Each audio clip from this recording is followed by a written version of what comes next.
Знаеш ли, че твоите мисли не са пророци, както може би смяташ? Те са актьори, които изкачат на сцената и започват да разиграват някакво представление, което примерно ти може и да не си поръчвал.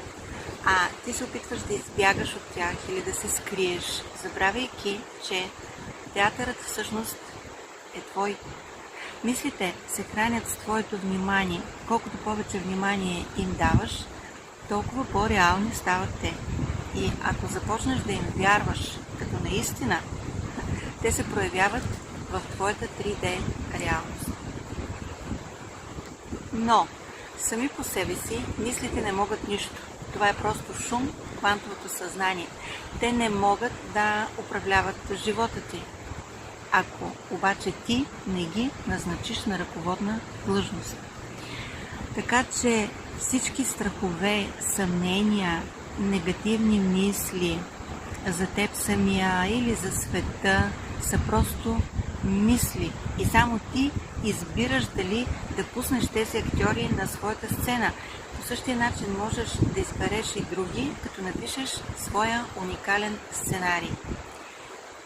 И аз знам, че изглежда много сложно, но е по-просто от всичко друго и е основано само на 3 неща. Първо, винаги казвай не вътре в себе си на всичко, което не ти харесва. Второ, винаги казвай да вътре в себе си на всичко, което ти харесва. И третото, което всъщност е най-сложното от всички изброени, е винаги присъствай в настоящия момент. Как да направиш това? Как да постигнеш това?